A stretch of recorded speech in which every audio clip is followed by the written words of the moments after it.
صلي على النبي يا قمرين انت وهي وتعالي نعمل وصفة تجنن. مش كل ما نجيب بانيه بقى هنبقى يعني عمايله تقليدية ونعمله بالفيجيتار ونعمله بالبيض ونعمله بالبصل مش عارفة ايه. لا تعالي هقولك على طريقة جديدة نوع لي ولادك عشان يحبوا الأكل وياكلوا كده بنفس شهية. أنا جبت بانيه يا جماعة وعملته بطريقة حلوة جدا، حاجة تجنن بجد والله العظيم. يلا يا قمرين الأول صلي على النبي كده في الكومنتات، ولو جديده معانا في القناه فعلي زر الجرس ويلا بينا نسمي الله ونصلي على الرسول واقول لك الطريقه ازاي. جبت بانيه يا جماعه ورحت مقطعاه شرايح كده اهو، بصوا ازاي اهو، شرايح زي الشاورما بالظبط كده اهو. طيب وهتعملي ايه يا زوزو تاني؟ هنقعه بقى في المحلول بتاعه. هحط حبه ملح وهحط شويه سكر ونعصر ليمونتين تلاتة عليه كده اهوت، ونحطه في شويه ميه ونسيبه لما يتنقع في المحلول بتاعه دوت اهو. خلاص. طيب بصي يا قمرايه، اهو دي الليمون اهو بعصره، عندك العصار اعصري بيها، ما تعمليش زيي، لو انت مالكه تعملي زي اعملي. انا بستخف كده السكينه وعندي العصار والله بس بكسل اجيبها. وقشر الليمون ما ترميهوش، ترميه في قلب البانيه كده او انا بصراحه بقول عليها فاهيتا، بقول على الاكله دي فاهيتا مش شاورما، فاهيتا. حاجه كده بسم الله ما شاء الله جميله جدا. ونوعي لولادك في الاكل، وينفع جنبها طبق مكرونه، ينفع جنبها بطاطس محمره تغمسوها بالعيش بتبقى تحفه. وربنا يديمها نعمه علينا ويحفظها من الزوال يا رب. وهنا بقى اجي ايه، احط بقى كوبايتين ميه كده اهو واخليها منقوعه في المحلول دوت. بصي اتحداكي ان شميتي ريحه زفاره في اي فراخ لو عملتي المحلول ده. وحطي ليمون، ما تحطيش خل يا قمريه علشان الخل بيثبت الزفاره. ومبروك لولادنا بتوع الثانويه العامه، ربنا يا رب ينور كل واحد الكليه اللي هو عايزاه.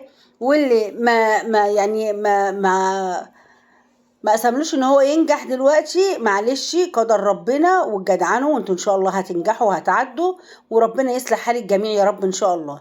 جبت هنا بقى يا قمرين انت وهي فلفل الوان اصفر واحمر واخضر، وهقطعه كده هو شرايح زي ما انتوا شايفينه اهو. حاجه كده بسم الله ما شاء الله قمر. اعملي الطريقه دي مش هتندمي، هتدعي لي دعوه حلوه من قلبك. ويلا يا قمرايه لو انت جديده معانا في القناه فعلي زر الجرس بسرعه علشان يجيلك كل جديد من زوزو يا قلب زوزو. وادي الفلفل الاحمر وادي الاصفر هقطعه برضو ايه شرايح كده اهوت اهو. اهو يا جماعه. يلا حبيبه قلبي، ما عندكيش اصفر ما عندكيش احمر، عادي خالص اشتغلي بالاخضر اللي في متناول ايدك اعمليه. احنا يا جماعه بنسهل على نفسنا الموضوع مش بنصعبه على نفسنا. اللي متواجد عندك في بيتك اعمليه. انا ساعات ما بيبقاش عندي اصفر اعمل بالاحمر والاخضر، ما بيبقاش عندي احمر ولا اصفر عادي اعمل بالاخضر. ما بوقفش نفسي على حاجه، واحنا كلنا شاطرين في بيوتنا وفي مطبخنا، وما توقفيش نفسك على حاجه. خلاص.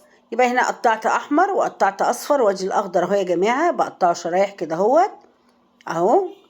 وبعد كده يا زوزو هتعملي ايه؟ بصي بقى يا قلب زوزو هوريكي هعمل ايه. طبعا انا الفراخ بتاعتي او البانيه بتاعي هحطه في المحلول. بعد كده هروح غسله غسله محترمه. وهنا بقى هكمل الباقي مع نفسي كده. وجبت بقى دي قطعت الاصفر والاحمر والاخضر، وجبت 3 بصلات قطعيهم برضو ايه جوليانا كده اهو اهو، شرايح برضو كده اهو. طيب بعد ما هخلص بقى كل التقطيع دوت هتعملي ايه يا زوزو؟ هشطف البانيه بتاعي كويس جدا واروح حطاه في مصفى علشان انا عايزاه يتصفى خالص ما يبقاش فيه ميه. طيب بعد كده هنعمل ايه؟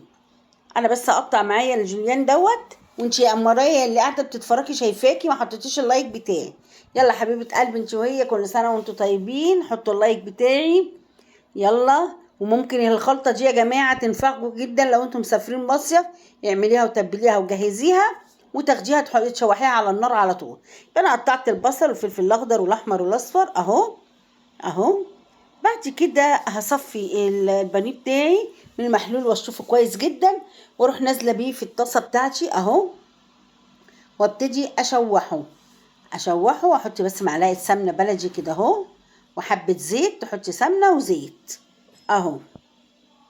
وتقعدي بقى تشوحي كده اهو لحد ما شرايح البانيه دي اهو بص تغير لونها زي ما انا قلت لك كده اهو اهو، تفكك كلها من بعضها. بس تخلي الطاسه تكون سخنه جامد علشان تمتص الميه بتاعته اهو. بعد كده هتعملي ايه يا زوزو؟ بصي يا قلب زوزو، اسيبه بس يتشوح شويه كده عشان احس ان هو دخل في السوا بتاعه.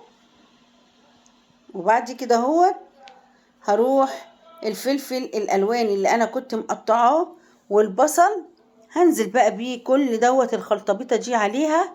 واتفرجوا على القمر والجمال اللي انا هعمله، بجد هيفوتك نص عمرك اللي مش هتعملي الوصفه دي.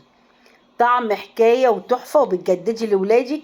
مش البانيه خلاص بقى الراعي الرسمي ان احنا نبدره بالفيجيتار ونقليه، لا.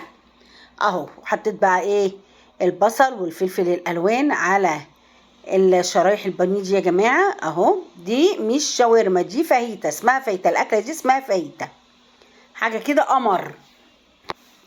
وسيبي بقى كله يتشوح في قلب بعضه كده اهو، علشان الفلفل والبصل يدبل شويه ويخش في السوا اهو. بذمتكم ريقكم ما جريش؟ يعني انت لو قدامك الطبق ده هتعملي؟ انا عن نفسي هاكله هم ماما على طول. هنا دبل بقى البصل والبتاع والفلفل، قطعة توم بقى محترمة كده وحطيها وشم الروايح والفحفحة بقى. وادعي لزوزو على الوصفة الروعة ديت، بجد تحفة، هتعجبك جدا وهتعجب ولادك، وربما هيطلبوها منك والله على طول. كل ما تجيبي بانيه يقول لك لا اعملي لنا الايه؟ الفاهيتا، اسمها فاهيتا يا جماعة. وبعد كده هتنزلي بايه يا زوزو؟ هنزل بقى بكل البهارات اللي عندي عشان ندعم الطعم بتاعنا كده ويبقى روعة. بس الاول اقلب تقلبتين وانزل بقى بمعلقة فلفل اسود اهو. وبعد كده 7 بهارات، نص معلقة، حبة كمون، حبة كزبرة اهو، وحبة ملح وحبة ماجي. وقلبي كل القمر ده في بعضه، وانزلي بنص كوباية مية عليها. عايزة مية سخنة براحتك، عايزة مية من الحنفية براحتك خالص، دي او دي ايا كان شغال، ما يعني ما فيش مشاكل اهو. واقلب بقى كله في قلب بعضه كده يا جماعة، وغطي عليه بقى وسيبه يستوي شوية. واتفرجوا بقى على الصوص اللي نازل منه، والطعم حكاية، بجد حكاية. جنب طبق مكرونة، جنب صينية بطاطس كده محمرة حلوة. بصوا الجمال بقى، الجمال عدى الخيال. هو بالطبق بيتكلم عن نفسه، انا مش هتكلم. عجب ولادي جدا، وانا قلت لكم عندي مصداقيه معاكم، الحاجه لما بتطلع حلوه برفع لكم الفيديو. يلا يا امارة، ما استاهلش منك اللايك وشير، لايك وشير للفيديو كتير كتير كتير عشان نرفع من نسبه مشاهدات الفيديو. ولو جديده معانا في القناه شرفيني وعلى راسي من فوق، وفعلي زر الجرس، وقولي لي انت بتتابعيني منين. والسلام عليكم ورحمه الله وبركاته.